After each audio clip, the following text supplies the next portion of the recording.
The wind in Dust Valley didn't carry news. It carried dust, regret, and the weight of everything left unsaid. Luke Callahan stood alone on the cracked wooden platform, collar damp with sweat, his best shirt already sticking to his back. He'd ridden into town before dawn, cleaned up at the boarding house, even slicked his hair with pomade, and bought a new pair of boots he couldn't quite afford. The ring box in his pocket felt heavier than iron. For 6 long months, he'd built a dream out of letters, one envelope at a time.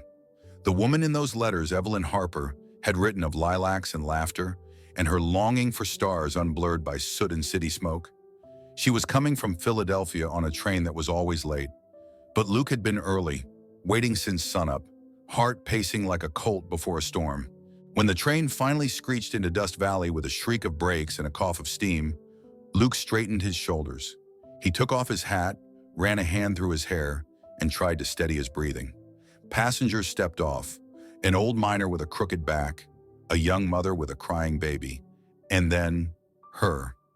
She paused on the bottom step of the passenger car, one hand gripping the rail, the other holding a worn canvas bag. She wasn't what he expected, not even close. She wore a plain earth-tone dress that looked hand-stitched and mended more than once. Her dark, sun-warmed skin caught the harsh desert light like bronze. Her black hair was braided tight, interwoven with red thread and 2 eagle feathers. There was something still in her, like the eye of a storm that had yet to move. Luke stepped forward. "Miss Evelyn Harper?" he asked, voice low and rough from dust and hope. The woman looked at him. For a moment, her eyes, dark as river stones, seemed to scan his soul. Then she shook her head. "I'm not who you ordered." 6 words. That was all it took to knock the air out of his lungs. "I'm sorry," Luke asked, confusion clawing at his chest. She swallowed, the line of her jaw tightening. "My name's Clara Harper. Evelyn was, my sister." His boots felt nailed to the floorboards. "Was?" "She passed in January. The consumption. She didn't make it through the winter." The desert went quiet around them. The heat, the steam, the murmurs of the other passengers, all of it blurred into silence. He started, then stopped. "I got a letter from her just 3 weeks ago." "That was me," Clara admitted, voice barely above a whisper. "I kept writing after she died. She made me promise." Luke stared at her, at the Apache girl with the fierce eyes and quiet hands. This wasn't the woman he'd imagined. This wasn't Evelyn, the city girl with dreams of ranch life and sunsets. This was someone else entirely, someone who carried grief like a second skin. "I shouldn't have come," she added quickly. "I should have sent a telegram. But Evelyn, she wanted you to hear it from someone, face to face. She said you were kind. She said Dust Valley deserved honesty." Luke wanted to be angry, wanted to demand answers. But all he could do was stand there staring at the space where a future had just collapsed. Clara reached into the satchel slung across her shoulder and pulled out a folded envelope, yellowed at the edges. "She wrote this the week before she died," she said, holding it out. "Said to give it to you if she couldn't deliver it herself." He didn't take it right away. He couldn't. His hand hovered, uncertain, like touching that paper might make it all real. Finally, he accepted it. The letter was light, too light for something that heavy. "I'll go," Clara said, voice breaking. "I've got nothing here. I just needed to keep my word." She turned to board the train, and for a split second, Luke considered letting her go, letting all of it fade like smoke. But something inside him moved, not love, not yet, but something just as dangerous. "Wait," he said, stepping forward. She paused. "You came all this way. You kept a promise. You faced a stranger with the truth when it would have been easier to disappear." He gestured toward the dusty road. "My ranch is 2 miles west. I've got a spare room. It's clean. Hasn't been used in years, but it's yours for the night." She hesitated. "I don't take charity." "Then don't," he said. "Call it work and trade." "What kind of work?" Luke gave a tired shrug. "House is too big for one man. Garden's a mess. Fences falling apart. If you want to stay a day or two, help out while I read this letter. I won't stop you." Clara studied him, not with fear, but with the quiet calculation of someone who'd seen both kindness and betrayal and learned not to rush to judgment. "One day," she said, "but I work. I earn my keep." Luke nodded. She stepped off the platform and followed him toward the hitching post. The desert wind picked up behind them, whispering promises it never intended to keep. But for now, one promise had been kept, and that was enough to begin. The ride from the station was quiet, except for the creak of leather and the steady clop of hooves on hard-pan earth. Dust rose behind Luke's mare, curling in the heat like smoke from a dying fire. The woman sitting behind him didn't say a word, and neither did he. There was too much between them, too much to be said, too much that couldn't be. By the time they reached the ranch, the sun hung low and molten, stretching the shadows long across the land. Luke swung off the saddle, tied Cassie to the post, and turned to help her down. Clara didn't take his hand. She slid off the horse on her own, landing steady, her boots barely stirring the dust. The house stood silent against the horizon. 2 stories of weathered boards, shutters hanging crooked, a porch that moaned under its own weight. Luke felt the familiar shame crawl up his spine. This was what he'd hoped to offer Evelyn, and now Evelyn was gone. He pushed open the door. "Come in," he said, voice low. Clara hesitated a heartbeat before stepping inside. Her eyes swept over the parlor, the cracked stone hearth, the pine table, the faded rug that had belonged to Luke's mother. The scent of smoke and horsehair clung to everything. Luke gestured toward the chair by the window. "You can sit if you'd like." "Heck, Clara set her worn satchel on her lap instead. Her fingers tightened around it like it was something alive. "There's something I should give you first," she said, and pulled out the envelope. Its edges were soft, creased from being handled too many times. Evelyn's name was written on it in careful loops. "For Luke Callahan, if I cannot deliver it myself." Luke stared at it, throat thick. He took the letter and sat down hard on the chair, elbows on his knees. Clara watched him silently, hands folded in her lap. He broke the seal. The paper inside trembled in his grip. Evelyn's handwriting was delicate but sure. The ink faded just slightly at the edges. "My dearest Luke, if you are reading this, it means I didn't make it. I'm sorry for the cruelty of this moment, for building dreams I had no right to build. But please know that what we wrote was real to me. You gave me hope when I had none left." Luke stopped reading for a moment. The words blurred, the smell of old paper mixed with the ache in his chest. He swallowed hard and continued. "Clara is the one who stayed when everyone else turned away. She's the reason I lived as long as I did. She saved me once as a girl, and she saved me again as a woman, though I never deserved her loyalty. She is stronger than I ever was, kinder though she'll deny it. She carries the spirit of her people, quiet, enduring, fierce.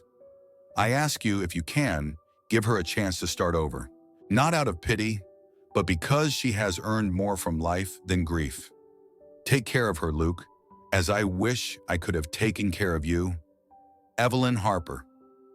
The letter ended there, the ink smudged like someone had cried over it. Luke sat still for a long time. Outside, wind pushed against the shutters, making them rattle softly. He folded the letter with care and set it on the table. His jaw clenched, then loosened again. "She wrote like she still believed the world owed her kindness," he muttered. Clara's voice came quiet but firm. "She did, even when she shouldn't have." Luke looked up. Clara's eyes were fixed on the dying light outside the window. There was something in her face. Grief, yes, but also the steadiness of someone who had long ago learned how to survive it. "I don't know what to say," Luke admitted. "I don't even know what I'm supposed to feel." "You don't owe her anything," Clara said softly. "And you don't owe me either. I just needed to keep her word." He shook his head. "You came 2,000 miles across a country that doesn't welcome your kind, carrying bad news to a man you'd never met. You think that's nothing?" She turned toward him, eyes narrowing slightly. "You think being Apache makes me fragile, Mr. Callahan?" "I didn't say that." "You didn't have to," she replied, her tone even but edged with pride. Luke exhaled slowly, rubbing the bridge of his nose. "You're right, I'm sorry. I didn't mean what you said?" she asked, almost a smile tugging at the corner of her mouth. "It's all right. You're not the first man who's looked at me, and only seen the desert. He met her gaze and for the first time saw something deeper there. Sadness, yes, but also a spark of defiance, a refusal to be pitied. "Evelyn was lucky to have you," he said finally. Clara's expression softened. "She'd say the same about you." Outside, the sun sank behind the red rocks, and a cold wind swept through the valley. Luke rose and walked to the stove, poured water from the kettle into a tin cup, and handed it to her. "Stay the night," he said. "I'll make a fire. Tomorrow you can decide where to go next." Clara took the cup, her fingers brushing his for just a second. "Thank you," she murmured. "But I'll earn my keep, remember?" He gave a short nod. "All right then. We'll find you something to do come morning." As she sipped the water, Luke looked once more at the folded letter on the table. The one written by a woman gone and delivered by a woman he didn't understand. Outside, coyotes cried under a rising moon. Inside, two strangers sat across from each other, bound not by love, not yet, but by the fragile thread of a dying woman's promise. The guest room had been prepared for a bride. Fresh linens, a water basin drawn from the well, a crooked mirror hung over the dresser, and a sprig of dried lavender, Evelyn's favorite, still sat on the sill. Luke had cleaned it all himself the day before the train came in, hopeful like a fool. Now it held a woman who wasn't his bride. Clara stood in the doorway for a long moment, her fingers resting lightly on the frame. She didn't ask permission, didn't offer gratitude either.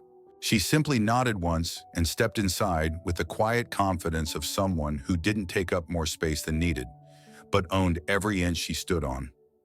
Luke watched from the hall, arms crossed, the letter from Evelyn still heavy in his chest pocket. This was not what he'd signed up for, not what he'd dreamed of when those letters from Philadelphia came, smelling faintly of lilacs and city air. But as he watched Clara place her satchel neatly by the bed and straighten her shoulders, something shifted. She didn't look lost. She looked steady, like she'd weathered harder storms than this. "I'll be up at dawn," she said, without turning around. "For what?" "To work." Luke opened his mouth to argue, but thought better of it. He just nodded and walked back down the stairs, boots thudding against worn wood. She rose even earlier than him. By the time Luke came in from checking the herd, Clara had already swept the front porch, boiled coffee over the stove, and washed last night's dishes without a word. She moved like someone raised by the rhythm of the earth, efficient, unbothered by silence. "You didn't have to do that," Luke muttered, pouring himself a cup. "I don't sleep late," she replied, not looking up. They sat at opposite ends of the pine table, the tension between them not quite hostile, but not yet familiar. Clara sipped her coffee slow, black, no sugar, just the way Evelyn drank it. "I reckon I should pay you something," Luke said finally. She glanced at him, one brow rising. "You said I could stay one night. That was the price. And now you're still here." "I haven't decided if I'm staying," she said, calm as morning light. "But until I do, I'll work." Luke frowned. "You always talk like that?" "Like what?" "Like everything's a decision waiting to be unmade." She didn't answer, but the edge of her mouth twitched, just a little, almost a smile. The day unfolded slow, like most days in Dust Valley. Clara helped repair the chicken coop, patched a broken hinge with baling wire, then chopped onions with the kind of precision that told Luke she'd done it 1,000 times before. She didn't ask questions. She didn't wait for direction. She saw what needed doing and did it. By supper, Luke was watching her in a different light. "You ever run a place like this?" he asked as she stirred beans over the fire. "My father had a small homestead up near the Mogollon Rim," she said. "Corn, chickens, goats. Before what?" She didn't answer, but the way her jaw clenched told him not to press. He didn't. They ate in silence. When the sky turned purple and gold, they sat on the porch, not speaking, just watching the dusk roll over the plains. "You wrote those last letters?" Luke said eventually. "Not her." Clara looked sideways at him. "She dictated the first few. After that, it got harder. I filled in the blanks." "You wrote the one about the stars?" She nodded. He let out a breath, slow and tired. "That was the one that made me clean the damn guest room." She didn't laugh, but her eyes softened, just a little. She believed in things she'd never seen. Clara murmured. She wanted this place to be what saved her. I knew it wouldn't, but I let her believe it. Luke turned to her then, studying her features in the half-light. Strong cheekbones, wind-bitten skin, eyes like flint but not without feeling. You stayed with her till the end? Every day, she said, held her hand when she couldn't breathe, cleaned her blood from the floor when the coughing got bad. The doctors quit coming. The neighbors stopped knocking. Just me. Luke swallowed hard. Why? Clara didn't blink. Because once, when I was 8, I saved her life. She was visiting Arizona with her family, slipped into a ravine chasing butterflies. I heard her crying and pulled her out, carried her all the way to the road. Her father said I was brave for a little wild girl. A week later, they came back with clothes, food, and a promise. If I ever needed a place, their door was open. And did you need it? She nodded just once. The year after my family was gone, the Harpers kept their word. Luke leaned back in his chair, exhaling slowly. The wind howled low across the valley. 7 days, Clara said. Luke turned to her. What? I'll stay 7 days, work for my keep. After that, we'll see. He nodded. Fair enough. That night, as he climbed the stairs to his room, he paused outside the guest room. The door was closed. Inside, he imagined Clara sitting on the edge of the bed, hands folded, eyes fixed on the moonlight against the far wall. She was not Evelyn. She was not what he ordered, but she was here. And she carried a kind of weight that made him feel less alone. Downstairs, the last embers in the stove flickered out, and in the quiet that followed, something settled, fragile but real. A truce, a beginning, maybe both. The plot behind the house had once been a garden. Now it was a graveyard for forgotten seeds and failed intentions. The fence leaned like a drunk against the wind, half swallowed by tumbleweed. The soil was dry as old bone, sun-scorched and stubborn. Nothing green had dared to grow there in years. But Clara stood at the edge of it, arms crossed, eyes narrow and thoughtful. Luke noticed her out there just after dawn, barefoot, sleeves rolled, her long black braid brushing her back as she knelt in the dirt. "What are you doing?" he called from the porch, cup of coffee steaming in his hand. She didn't look up. "Fixing something." He walked down the steps, boots crunching gravel. "That land hasn't grown anything since my mother died.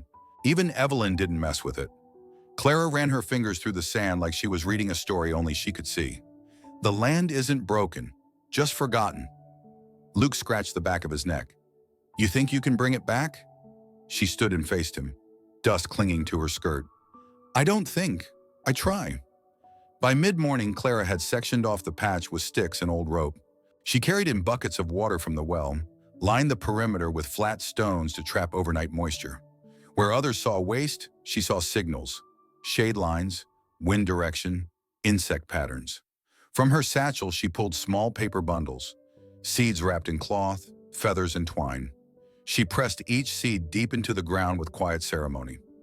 Luke watched from a distance, arms folded, unsure whether to feel impressed or just plain confused. "What are the feathers for?" he asked finally. "They tell the wind which way to whisper." He blinked. "You serious?" Clara simply smiled. Just a flicker, the way a hawk might twitch before flight. "It's not magic, it's memory. The land remembers what it needs if you ask kindly." She used fish heads from the smokehouse for fertilizer, buried them near the roots the way her grandfather taught her. Luke winced at the smell but said nothing. Clara worked like someone making peace with ghosts, silent, steady, sacred. Each day she rose before the sun, watering with care, checking each stem, each crack in the soil. Luke offered to help once. She handed him a shovel, no words exchanged. By the third day, he was following her lead. He didn't know when it happened, but something changed between them in the dirt. There was a moment, late afternoon, Clara tying strands of twine between two poles to mark rows. The wind picked up, soft and dry.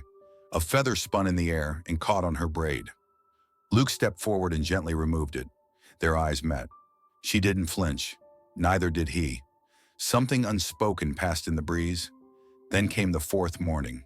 Clara bent down near the far edge of the plot, where the sun first touched. She paused. Luke stepped beside her, squinting. What is it?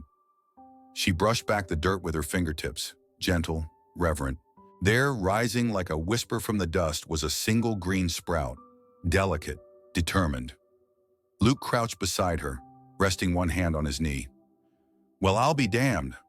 Clara didn't smile, not quite, but her eyes, dark, almond-shaped, sharp like obsidian, shimmered with something raw. That's squash, she said softly. Apache kind. My mother called it ghost fruit. Grows where no other thing dares. Luke let out a long breath. First thing to grow here in 6 years. Not the first, Clara whispered. Just the bravest. Later that day, he built her a shade lean-to from old barn wood and canvas. He didn't say why. She didn't ask. That night after supper, they sat on the porch again. Same wooden chairs, same dry wind. But the silence was softer now. Not heavy, not lonesome. Luke sipped his coffee, watching the last streaks of sunlight fade behind the ridgeline. You really believe feathers and fish guts can turn sand into something worth harvesting? He asked. Clara leaned back, gaze still on the horizon. No, he looked over. I believe the hands that tend it matter more, she added. This place isn't about the seeds. It's about what you're willing to plant when you don't know what'll grow. Luke nodded slowly. That's a hard kind of hope. Clara didn't reply. She didn't need to. The garden behind them rustled softly in the breeze, feathers swaying, soil warming beneath the stars. And somewhere inside that stubborn land, life had chosen to begin again. In Dust Valley, truth moved slow. But gossip, that thing rode bareback and hell-bent. By the 5th day, Clara was on Luke Callahan's ranch. The whispers had already galloped clean across town and back again. Did you hear? Someone would murmur in front of the general store, their breath reeking of tobacco and speculation. Luke Callahan's got an Apache woman living under his roof. No, came the reply, always with a hush. You're lying. That's not in the good book. Well, she ain't his wife, ain't even his fiancée. Just showed up off that train like smoke in the wind. From the saloon to the church steps, everyone had a version of the story. None of it was right, but in Dust Valley that didn't matter. Clara knew they were talking. She didn't need to hear the words to feel the stares. At the feed store, the clerk's smile tightened when she walked in with Luke's list. At the bakery, old Mrs. Carraway nearly dropped her tin of biscuits when Clara said thank you, in perfect English. She didn't flinch, didn't snarl, didn't bow. Instead, she walked with her shoulders square and her chin level, like her ancestors had taught her. Let the wind howl. She was rooted. But Luke? Luke wasn't built for this kind of storm. He'd spent most of his life quiet, distant, keeping to himself like a barn owl. Now the whole town was watching, judging, especially her. Sarah Mitchell. Sarah rode into town 3 days later in a crisp calico dress and riding boots that had never touched real dirt. Her golden hair was pinned neat like a Sunday sermon, and her smile, that was the thing that gave Clara pause. It wasn't kind. It was sharp and sweet all at once, like biting into a green apple full of vinegar. Sarah made her way to the ranch under the pretense of dropping by. Luke didn't see it coming. He was hammering a loose fence post out back when Sarah's voice curled across the yard like perfume. Luke Callahan, she said, leaning on the gate like she still belonged there. Didn't expect to see you playing house. Luke straightened, his brow furrowing. Didn't expect to see you at all. Sarah's eyes flicked to Clara, who was kneeling by the garden, hands caked in soil, a feather tucked behind one ear. I heard about your situation. Clara stood slowly, wiping her hands on her skirt. She didn't say a word, but her stare, calm, dark, unblinking, was the kind that made coyotes think twice. Sarah took a slow step forward, keeping her gaze fixed on Clara. Well, isn't this sweet? A little charity case from the reservation. Luke always did have a tender heart. Luke dropped his hammer. That's enough, Sarah. She blinked, smile faltering. I was just... No, he said firmly, stepping between them. You were trying to stir something that doesn't need stirring. Sarah scoffed, but Luke didn't flinch. She's here because she earned her place, he added, voice low and steady. More than some folks born here ever did. Clara didn't react, but something in her shoulders softened. Sarah's lips tightened. She gave one last glance at Clara, then turned on her heel and strode off. That evening, as the sun dipped behind the ridgeline, Luke found Clara by the porch rail, tying new strings for the garden markers. He cleared his throat. "Sorry about earlier." "You didn't cause it," she said, still working the twine. He hesitated. "People out here don't always understand what they haven't lived." She looked up at him, her expression unreadable. "People out here don't try to." He nodded slowly. "Yeah, but not all of them. Some do." There was silence for a moment. Then she said, "Why did you defend me?" Luke looked out at the darkening land, eyes narrowing. "Because when a storm's rolling in, you don't let the good soil wash away." Clara's hands stilled. The corners of her mouth lifted. Just a breath, a whisper of something, not quite a smile, but close. She didn't say thank you. He didn't need her to. That night, while townsfolk tucked their judgments under pillowcases and shut their doors against the dark, two people on a porch in Dust Valley sat in quiet understanding. Not quite friends, not yet something more, but no longer strangers. And in the dry wind that passed through the ghost garden and whistled over the roof, not one word of gossip could touch them. The wind outside howled low and steady, rattling the shutters like a restless soul.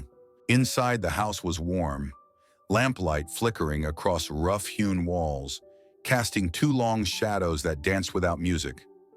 Clara was chopping onions, her movements precise, rhythmic. The knife clicked against the board like a ticking clock. Luke leaned against the doorway, arms crossed, pretending to check the kettle, but really just watching. He had spent his whole life avoiding this kind of quiet, the kind that made a man hear his own heart. When she noticed his gaze, she didn't shy away. "You staring for a reason, Callahan?" she asked, one eyebrow lifting slightly. Luke smirked. "Maybe. Hard to say." He stepped closer, his boots slow on the worn plank floor. "You ever dance, Clara?" She paused, knife still in hand. "Dance? Yeah. Waltz, polka, anything with rhythm." Her eyes narrowed, curious. "Apache don't dance with rules. We dance with stories." "Well," Luke said, taking a step into the open space between the stove and the table, "maybe it's time you learned the kind with steps." She crossed her arms. "And who's gonna teach me?" "You." He grinned, extending his hand like some half-forgotten gentleman. "Guess so." Clara studied him, the way he stood tall but unsure, his hand waiting. There was no mockery in his eyes, just a strange, quiet kindness she hadn't seen in a long time. With a sigh that wasn't quite refusal, she wiped her hands on her skirt and placed her palm in his. The first touch startled them both. His hand was rough from years of rope and rain, hers calloused but steady, fit easily against his. Luke's heart stumbled like a green colt as he set his other hand at her waist. "There's no music," Clara said softly. "Don't need any," he replied. "Just follow." He took a slow step. She followed, mostly. Her boot caught his toe. He winced. "You're supposed to move with me, not against me." "I told you Apache don't follow rules," she said, deadpan. He laughed, the sound surprising even himself. "Then make your own." Soon the kitchen filled with something that wasn't laughter, but wasn't silence either. Something fragile, like the space between two heartbeats. Luke hummed under his breath, a tune his mother used to sing when the crops were still green. Clara began to move with him, hesitant at first, then looser, more confident. The lamplight painted warm gold across her face, catching the faint scar on her cheek, the stray hair that escaped her braid. She looked up at him once, and in that glance was every word they'd both left unsaid. He felt his chest tighten, a slow ache that had nothing to do with sorrow. They turned again, a clumsy spin that sent her bumping into his chest. Her laughter, low, genuine, broke something open in him. He steadied her, hands firm on her waist. For a moment, they didn't move. The world outside ceased to exist. No wind, no whispers, no ghosts of the past. Just the two of them, caught in the small mercy of being seen. Then reality crept back in, as soft and sharp as nightfall.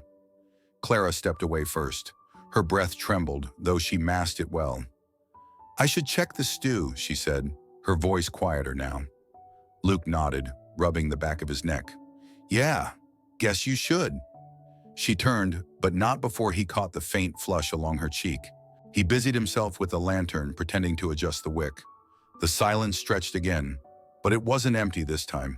It was full of questions neither dared to ask. Later that night, Luke lay in bed staring at the ceiling. The wind had died down. Somewhere in the house, a board creaked. Clara moving in the room across the hall. He could almost hear the soft rhythm of her steps, like the echo of their dance still alive in the floorboards. He closed his eyes, but the memory stayed. The feel of her hand, the warmth of her breath, the space that had nearly disappeared between them. A man could go years without feeling something like that, and when it came, he didn't know whether to thank God or curse him for it. Down the hall, Clara sat on the edge of her bed, staring out the window at the moonlit garden. The feathers she'd placed still swayed in the night breeze. Somewhere out there, the first squash leaves were spreading wide, stubborn against the dry wind. She pressed her palm to the glass, her reflection faint beside the stars. It wasn't love, not yet, but it was something that frightened her more, because for the first time since leaving her people, she didn't feel like a guest anymore.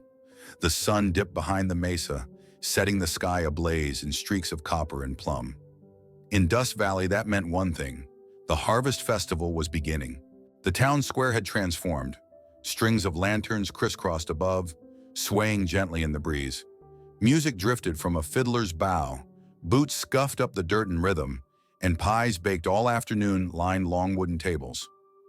Luke Callahan had been to this dance every year since he could remember. But tonight, as he waited on the porch of his ranch house, his palms were damp. Inside, Clara stood in front of the mirror, fussing with the simplest dress she owned. A cotton one she'd sewn herself, dyed in the faded reds and ochres of her people. No frills, no lace, just honest work and strong stitching. She didn't wear makeup. She didn't need to. Her dark hair was braided tight, woven with a single eagle feather at the end. An old tradition, one she almost left behind. Almost. Luke cleared his throat behind her. "You ready?" Clara turned. "They're not going to like this." "They don't have to," he said. "They just have to see you." She held his gaze for a long second, then gave a small nod. "Then let's go."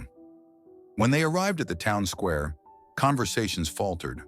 Eyes turned, whispers bloomed like weeds. Luke held his chin high, offering Clara his arm. She took it, every muscle in her back pulled tight as a drawn bowstring. She could feel it all, the side glances, the discomfort, the judgment veiled behind polite nods. A young girl giggled behind a fan. A man muttered something about losing your senses as Luke passed. Even the preacher turned away. Clara's chest clenched, but she didn't slow her steps. And then, like a crack in the wall of silence, came a voice. "Clara!" It was Mrs. Chen, the town's Chinese innkeeper, bustling toward her with a warm, firm smile. The tiny woman, gray hair pinned up in a tight bun, pushed past the onlookers and wrapped Clara in a short, fierce hug. "You look beautiful," she said plainly, loud enough for others to hear. Clara blinked, stunned. Mrs. Chen patted her cheek. "Reminds me of my own wedding day in Guangzhou. Simple dress, strong eyes." She turned to the crowd, chin raised. "Some of you forget. We were all strangers here once." No one responded, but something shifted. The judgment didn't vanish, but it wavered, lost its sharp edge. Clara's fingers tightened slightly around Luke's arm. He felt it. He led her forward, deeper into the square. The music picked up. Luke turned to Clara. "You remember the waltz?"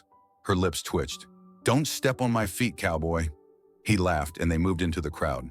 At first, the space around them stayed wide.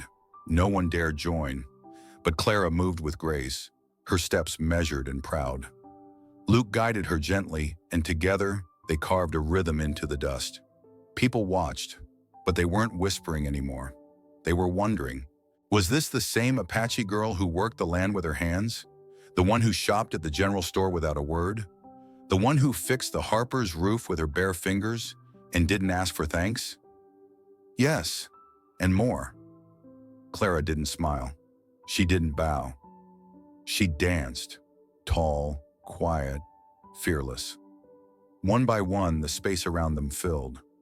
Couples rejoined the floor. The fiddler, sensing the moment, played louder. And just like that, Clara wasn't the outsider anymore. She was simply there, seen, not just by Luke, by all of them. After the dance, as they stood by the pie table catching their breath, Sarah Mitchell approached. Luke braced for impact, but Sarah, cheeks flushed, merely gave Clara a nod. Not warm, not friendly, but respectful. Clara met her gaze evenly. "Evening," she said. That was all, but it was enough. Later that night, as they rode back under a blanket of stars, Clara sat straighter in the saddle. Luke looked over. "You all right?" She nodded slowly. "You were right." "About what?" "They saw me." He smiled softly. "Told you they would." She didn't answer, but in the quiet, her hand brushed against his. She didn't pull away. The land cracked open like dry skin beneath a merciless sky. It had been 42 days since a single drop of rain had touched Dust Valley, and everything, from the cattle to the people, was beginning to fray at the edges. Luke stood on the porch of his ranch house, eyes narrowed on the horizon. His horses pawed the dirt nervously. The wind carried dust like ash from an invisible fire, and the small garden Clara had brought back to life with her bare hands was beginning to wilt. Clara didn't complain. She never did, but she'd stopped humming. That morning, Luke found her crouched over the dry earth, fingers sifting through the soil like she was trying to read it. She stood slowly, brushed her hands clean, and said in her low, steady voice, "We'll lose everything in a week." Luke exhaled sharply. "I've already checked the well. It's down to inches." Clara looked out across the land. Her eyes weren't panicked, just focused. "There's a dry wash east of here," she said. "Apache elders used to divert water during long droughts. It's old knowledge, but it might work." Luke studied her, sweat beading at his brow. "You're talking about digging channels? With what, faith and a shovel?" She didn't smile. "Faith, yes, but we'll need more than one shovel." Clara explained her plan that night at the town's meeting hall, an old grain shed with a creaky floor and skeptical eyes. The townsfolk gathered, desperate for a solution, but not eager to hear it from her. "An Apache method?" one rancher scoffed. "What's next? Rain dances and spirit songs." Someone else muttered, "Water doesn't listen to legends." Clara stood at the front, calm as always. "This isn't a story," she said. "It's a technique. My people survived this land for hundreds of years before a single wooden house was nailed to it. You think they did that by luck?" A silence followed. Then, surprisingly, old Mrs. Chen from the boarding house spoke up. "What have you got to lose? Pride doesn't keep crops alive." That broke something open. By dawn, Luke, Clara, and a handful of willing men were out with picks and spades. Clara marked where they dig, using feathers to trace the wind, stones to measure angles, and a long stick passed down from her grandfather's hands to gauge the slope. At first, they laughed behind her back, but when the first trickle of water came winding down the makeshift trench, cool, clear, and undeniable, those laughs turned to stunned silence. It wasn't much, but it was something, enough to save a few rows of dying squash, enough to fill half a trough, enough to remind the town that sometimes the answers don't come from books, but from the people they've spent a lifetime trying to ignore. They called her Daughter of the Land after that, whispered it in admiration. Some still look sideways, sure, but fewer than before. Luke watched her work into the evening, sleeves rolled, brow streaked with dust, shoulders squared with purpose. She didn't look up until the last channel was set. "You did good," he said quietly. She shook her head. "No, we did good." He nodded, lips parting like he might say more, but the words stayed caught in his throat. He realized then, Clara wasn't a guest anymore. Not a visitor, not an obligation, not a shadow of Evelyn's past. She was here like the mesquite trees, stubborn and steady. Here like the mountains, silent but unshakable. And Luke wasn't sure when it had happened, but he was no longer thinking about how long she would stay. He was wondering how he'd ever let her leave.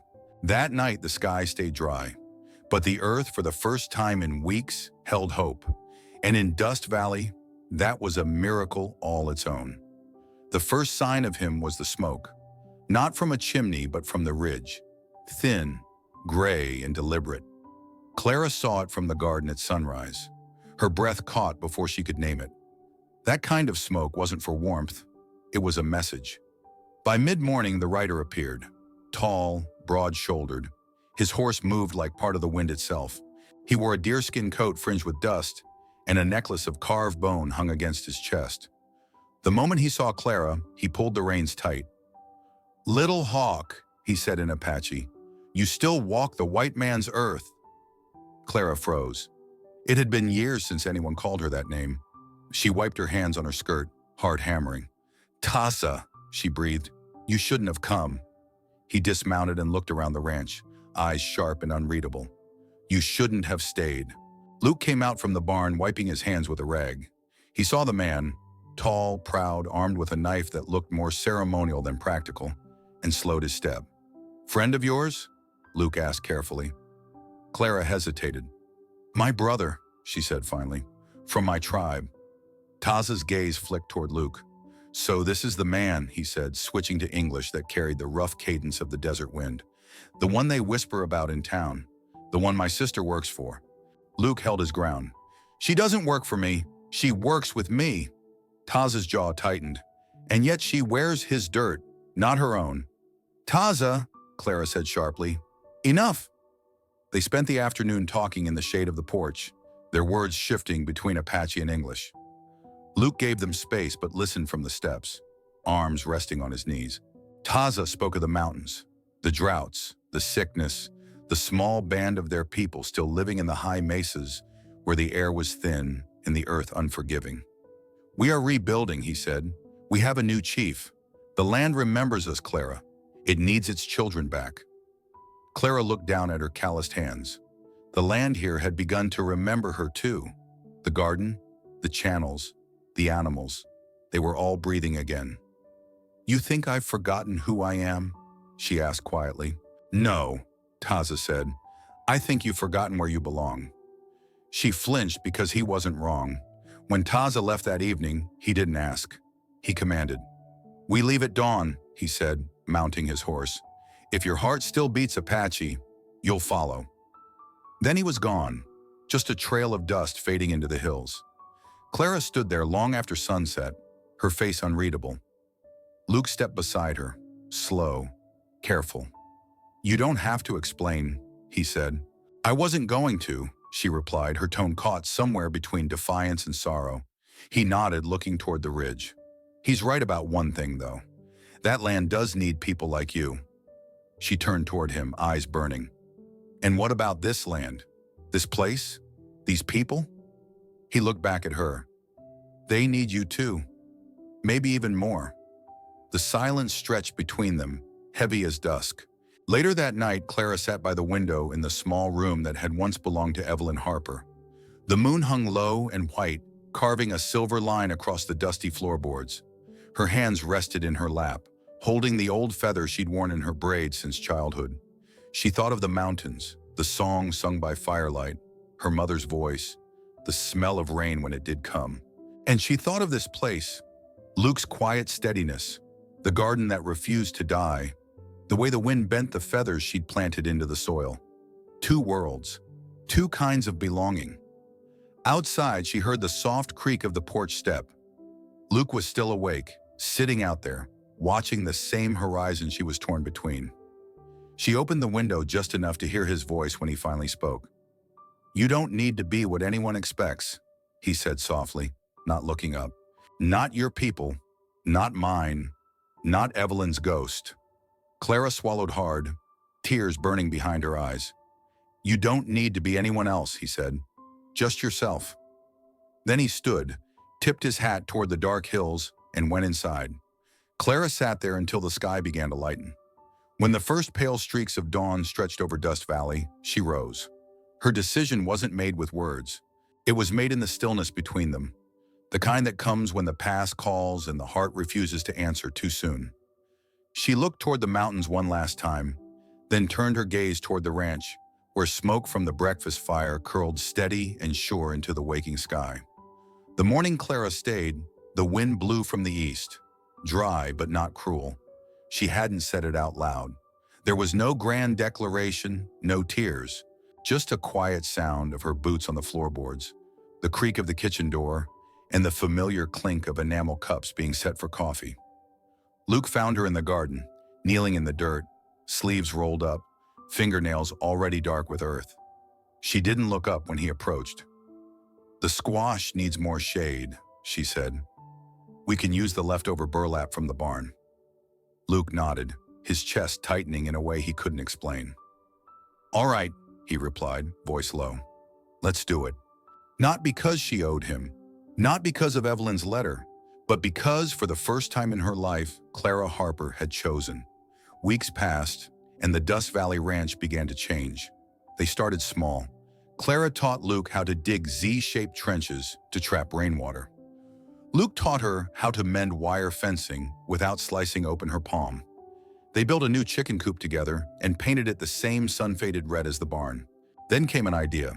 Not his, not hers, but something in between. A cooperative garden, a shared plot where Apache techniques met settler tools. Water channels carved from old irrigation maps. Compost built from fish scraps and ash. Feathers and sun sticks to measure the wind. The townsfolk came slowly, at first just to gawk. But when the cantaloupe bloomed under dry wind and the beans curled up their poles like they'd been doing it for centuries, people began to ask questions. Mrs. Chen came with baskets of heirloom seeds. The widower Roy brought scraps of old pipe to fix the watering line. Even the preacher offered to bless the fields, though Clara kindly declined. They didn't call it a program. There were no flyers, no speeches, just a patch of green in a dying desert, and people who had every reason not to work together, doing just that.